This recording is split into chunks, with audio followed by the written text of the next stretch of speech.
Namaskar, welcome at English Study. I am Rekha Gupta. This is fifth video on literary terms and devices. So please like and share and do not forget to subscribe the channel. First term of today's video is didactic literature. An adjective which means intended to give instruction is applied to work of literature that are designed to expound a branch of knowledge, or else to embody in imaginative or fictional form a moral, religious or philosophical doctrine of theme. Didactic literature एक adjective है जिसका मतलब होता है intended to give instructions देना, और साथ ही to interpret और explain a branch of knowledge. तो डिडेक्टिक लिटरेचर क्या है? नॉलेज के ब्रांच को एक्सप्लेन करता है। ये इमेजिनेटिव और फिक्शनल जो फॉर्म होते हैं उसमें ये इंक्लूडेड होता है, और इसकी जो थीम होती है मॉरल, रिलीजियस, फिलोसफिकल, डॉक्ट्रिन, ये सारे थीम होते हैं। तो ये सब डिडेक्टिक लिटरेचर हैं। So we can say that didactic literature में मॉरल, रिलीजियस और फिलोसफिकल जो डॉक्ट्राइन्स होते हैं उससे रिलेटेड इंस्ट्रक्शंस दिए जाते हैं। Figurative language, a way of expressing oneself that does not use a words strict और realistic meaning. Common is comparison and exaggeration. It is usually used to add creative flourish to written or spoken language or explain a complicated idea. Figurative language क्या होते हैं? एक तरीका होता है express करने का, एग्जैक्टली जो वर्ड्स डिनोट करता है जिस मीनिंग को, दैट इज़ नॉट। तो फिगरेटिव लैंग्वेज में क्या होता है कि जो चीज़ जैसा दिखता है या जो सेंटेंस जैसा कहता है वो नहीं होता है, something else. Comparison and exaggeration is common in figurative language. जैसे लोग कहते हैं ना कि ईद के चांद हो गए या फिर उसके आँखों से समुंदर बह रहा है, तो this is a kind of figurative language. It is usually use to add creative flourish to written और स्पोकन लैंग्वेज। तो इसमें क्रिएटिव फ्लोरिश जो है एक रचनात्मक डेवलपमेंट को प्रेजेंट करने के लिए रिटेन और स्पोकन लैंग्वेज में इसका यूज किया जाता है। तो this is all about figurative language. Next term is hymn, a song that celebrates God or religious feelings and is intended primarily to be sung as part of a religious service. Hymn क्या होता है? That is भजन कहेंगे इसको हिंदी में। तो God या religion से related जो भी सॉन्ग होती है या उनसे रिलेटेड जो भी हम अपनी अभिव्यक्ति करते हैं सॉन्ग्स के रूप में, उसे हाइम कहते हैं। जनरली ये गॉड और रिलीजियस सर्विस के लिए ही होता है। Imagism, a movement in early 20th century Anglo-American poetry that favored precision of imagery and clear sharp language. Imagism क्या है? एक मूवमेंट है 20th सेंचुरी का, और एंग्लो अमेरिकन पोएट्री में ये मूवमेंट स्टार्ट हुआ था, जिसमें किस बात को फेवर किया जाता है? एक्सप्लिसिट और क्लियर इमेजरी को और क्लियर शार्प लैंग्वेज को फोकस किया जाता है इमेजिज्म में। It is considered to be the first organised modernist literary movement in the literary language.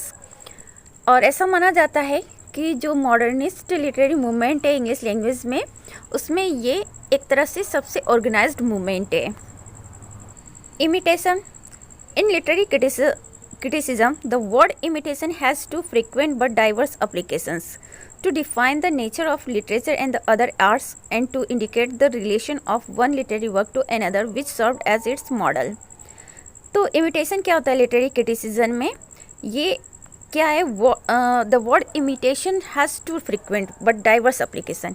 इसके क्या होते हैं ना, दो फ्रिक्वेंट जो मीनिंग होते हैं, और लेकिन वो अलग अलग होते हैं, एक दूसरे से अलग इसका यूज़ होता है। मीन्स दो तरह के इम्प्लीकेशन है और वो दोनों ही इम्प्लीकेशन डिफर है। कैसे? To define the nature of literature, एक तो ये हो गया कि लिटरेचर के नेचर को डिफाइन करना हो गया imitation, and the other arts, and to indicate the relation of one literary work. तो लिटरेचर और आर्ट्स को डिफाइन, उसके नेचर को डिफाइन करना हो गया, और साथ ही एक लिटरेरी वर्क का दूसरे लिटरेरी वर्क के साथ क्या इसका रिलेशन है ये भी प्रेजेंट करना इमिटेशन है। तो हो गया ना दो तरह का इसका एप्लीकेशंस, एक तो डिफाइन करना हो गया लिटरेचर और आर्ट की नेचर को, और दूसरा हो गया एक लिटरेरी वर्क का दूसरे लिटरेरी वर्क के साथ क्या रिलेशन है। Next is intentional fallacy. Intentional fallacy में क्या है, signifies what is claim to be the error of interpreting and evaluating a literary work by reference to evidence outside the text itself for the intention, the design and purposes of its author. Intentional fallacy में क्या होता है, जो literary work होते हैं उसको interpret या एवलेट करने में कोई मिस्टेक हो जाए, जैसे किसी ऑथर का कोई वर्क है, उसके वर्क के डिज़ाइन या पर्पज़ में कोई उस पर्पज़ को क्या करना है, इंटरप्रेट करना हो, एवलेट करना हो, और उसमें कोई मिस्टेक हो जाए तो that is intentional fallacy. Next is irony, a statement in which the meaning that a speaker implies differs sharply from the meaning that is ostensibly expressed. Irony is like a little bit bad luck जैसा है, जिसमें क्या होता है, speaker जो meaning implies करना चाहता है उससे वो डिफ़र होता है. Means just situation is opposite of the one situation is opposite of the second situation. Situations में भी आयरनी होते हैं और साथ में स्टेटमेंट में भी. The ironic statement usually involves the explicit expression of one's attitude और evolution, but with indications in the overall speech situation that the speaker intends a very different and often opposite attitude और evolution. तो irony में जो भी expression होता है किसी का वो क्लियर होता है, लेकिन कहीं ना कहीं जो भी वो ओवरऑल स्पीच बोलता है वो दैट इज़ ऑपोजिट होता है उसके एटीट्यूड या इवोल्यूशन से. मीन्स वो एटीट्यूड और इवोल्यूशन जो होता है वो क्लियर तो होता है, लेकिन कहीं ना कहीं उसके पूरे स्पीच को सुनने के बाद लगेगा कि वो अलग है. तो जो भी स्पीकर बोलता है उससे उसमें जो सेंस निकलना चाहिए वो क्वाइट डिफर या अपोजिट होता है. Next term is lyric. Lyric is a fairly short poem consisting of the utterance by a single speaker who expresses a state of mind or a process of perception, thought and feeling. Many lyric speakers are represented as musing in solitude. Lyric एक छोटी सी musical poem होती है जिसमें single speaker होता है और वो अपने स्टेट ऑफ माइंड को या अपने परसेप्शन को, अपने थॉट, अपनी फीलिंग्स जो भी वो फील करता है उसको एक्सप्रेस करता है लिरिक में. बहुत से लिरिक स्पीकर्स को अकेले में म्यूजिक के रूप में प्रेजेंट किया जाता है, जैसे विचारों में बिल्कुल खो जाना, लीन हो जाना और अपनी फीलिंग को एक्सप्रेस करना, that is lyric. Mask. The mask was inaugurated in Renaissance, Italy and flourished in England during the rain of Elizabeth first, James first and Charles first. तो मास्क की जो इनाग्रेशन हुआ था इटली में Renaissance period में हुआ था, और इंग्लैंड में ये किस पीरियड में ये फ्लोरिश होता है, फलता फूलता है, एलिजाबेथ फर्स्ट, जेम्स फर्स्ट और चार्ल्स फर्स्ट के टाइम में. It was an elaborate form of court entertainment and combined poetry, music, song, dance, splendid costuming and stage spectacle. A plot often slight and mainly mythological and allegorical serve to hold together these diverse elements. तो mask जो है उस time के court entertainment का बहुत ही उत्कृष्ट एक तरह का फॉर्म था, लिटरेरी फॉर्म था, जिसमें पोएट्री भी होता था, म्यूजिक, सॉन्ग, डांस और बहुत ही शानदार अलग अलग रंग बिरंगे कॉस्ट्यूम और स्टेज स्पेक्टिकल. जो स्टेज में परफॉर्म करते समय वो लोग मास्क परफॉर्म करते समय वो लोग यूज़ करते थे, उससे क्या होता था ना, किसी की आइडेंटिटी छुपाई जा सकती है उस स्पेक्टिकल से. That is a kind of special. Mask में जो प्लॉट यूज़ किए जाते थे वो जनरली मिथोलॉजिकल और एलिगोरिकल होता था, और जो इस तरह के सारे डाइवर्स एलिमेंट्स को एक दूसरे के साथ कनेक्ट करके रखता था. Next is melodrama. मेलो इज़ ग्रीक फॉर सॉन्ग.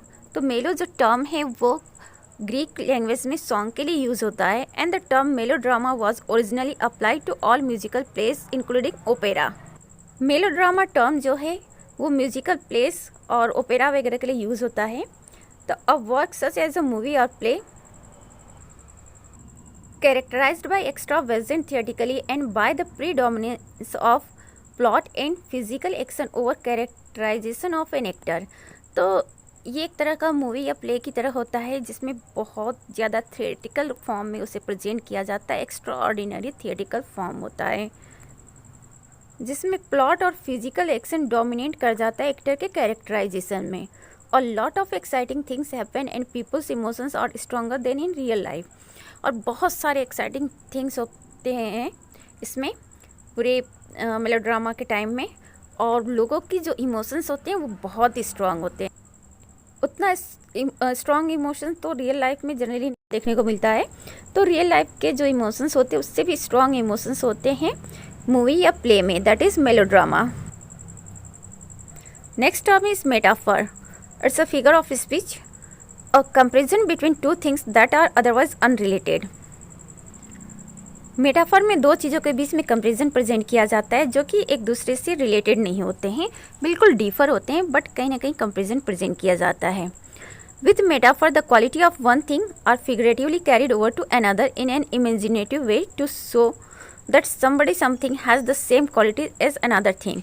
तो मेटाफर में क्या होता है कि एक चीज़ दो जो अनरिलेटेड थिंग होते हैं ना, उनके बीच जो कंपैरिजन प्रेजेंट किया जाता है, तो एक की क्वालिटी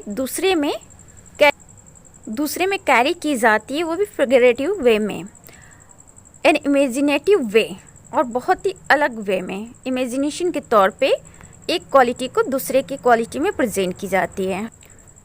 मीन्स दो चीज़ें हैं जो कि अपोजिट हैं, अनरिलेटेड हैं, बट उनमें ऐसी कोई क्वालिटी है जिसकी कंपेयर कर ली जाए, तो दैट इज़ मेटाफर।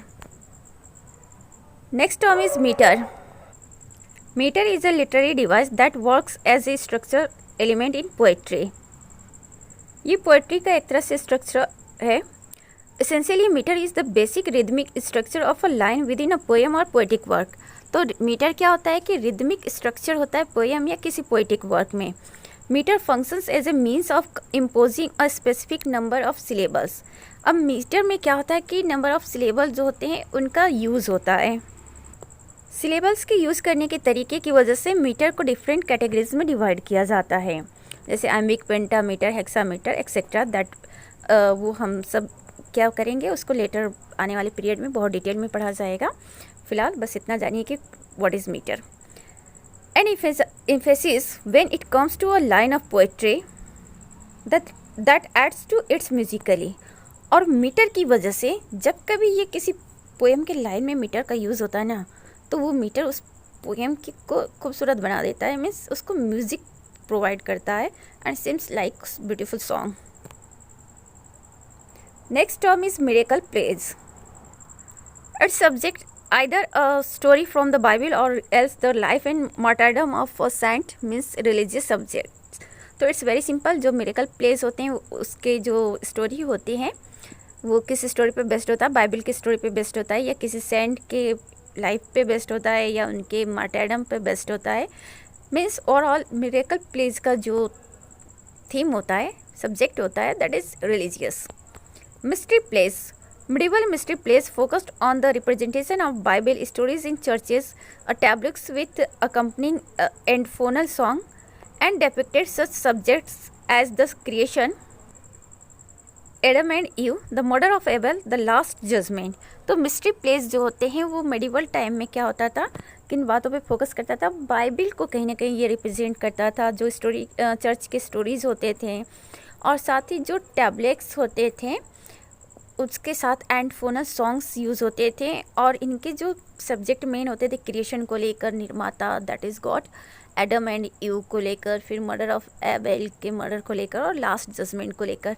तो जो मिस्ट्री और मिरेकल प्लेस होते हैं, generally miracle place and mystery place जो ये टर्म है, ये टर्म तो दो हैं, बट ये जो टर्म है वो एक वर्क में मिल सकता है।